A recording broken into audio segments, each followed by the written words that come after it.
saudara-saudari jemaat yang terkasih, firman Tuhan yang menyapa kita pada pagi hari ini tertulis di dalam kitab 1 Samuel pasal 2 ayat 30. Sebab itu demikianlah firman Tuhan Allah Israel, sesungguhnya aku telah berjanji, keluargamu dan kaummu akan hidup di hadapanku selama-lamanya. Tetapi sekarang demikianlah firman Tuhan, jauhlah hal itu daripadaku. Sebab siapa yang menghormati aku akan kuhormati, tetapi siapa yang menghina aku akan dipandang rendah. Demikianlah firman Tuhan. Bapak Ibu saudara-saudari yang terkasih di dalam nama Tuhan kita Yesus Kristus, tentu kita pernah mengikat sebuah perjanjian dengan orang lain atau dengan pihak lain.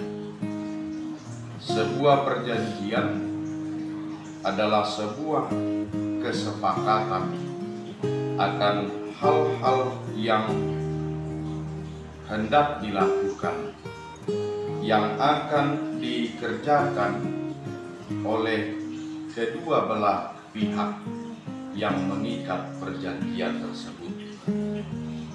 Dan sebuah perjanjian akan terlaksana apabila kedua belah pihak melakukan apa yang sesuai dengan mereka sepakati.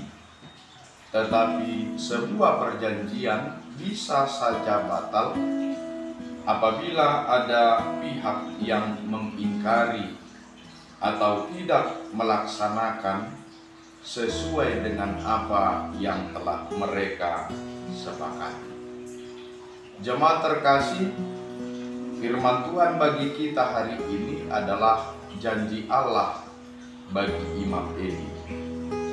Dikatakan tadi bahwa keluarga dan kaum Eli akan hidup di hadapan Allah. Artinya mereka akan berada di dalam penyertaan dan pemeliharaan Allah selama-lamanya. Tetapi Allah juga mengingatkan Eli akan tugas, akan tanggung jawab, dan akan janjinya sebagai seorang imam Allah, supaya Imam Eli tidak lalai akan hal itu. Tetapi Eli melakukan sebuah kelalaian, di mana ia tidak mendidik kedua anaknya dengan baik, bahwa kedua anaknya tersebut mencuri persembahan yang dipersembahkan kepada Allah di dalam bait suci, dan yang menambah murka Allah, bahwa Eli mengetahui, Eli melihat perlakuan dosa anak-anaknya itu, tetapi Eli tidak menegur dan memarahi anaknya tersebut.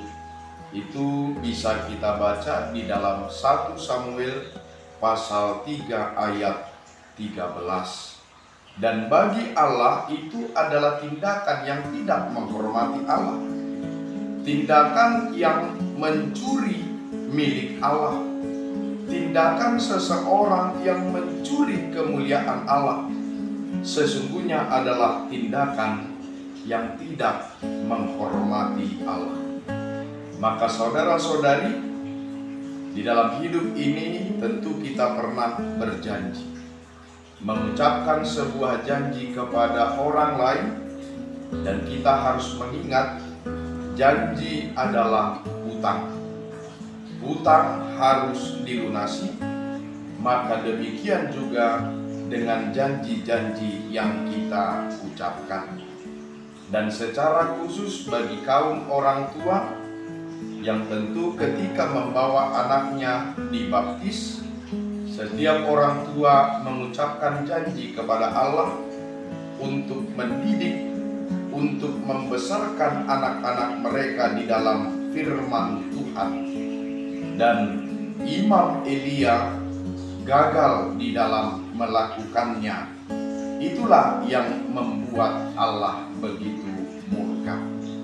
Dan selanjutnya Bapak Ibu, pesan dari teks ini bagi kita adalah bahwa sebagai pengikut Allah, kita tidak boleh menutup mata terhadap setiap bentuk kejahatan dan ketidakbenaran. Bahwa kita harus mau menegur, kita harus mau menasihati supaya orang tersebut berubah dan kembali ke jalan yang dikehendaki oleh Allah. Amin. Kita berdoa. Bapa di sorga, terima kasih Tuhan atas sapaan firman-Mu. Kuatkan dan mampukan kami agar kami mampu menjadi pelaku-pelaku firman-Mu dalam hidup ini. Dalam nama anak Yesus Kristus kami berdoa dan mengucap syukur kepada-Mu. Amin.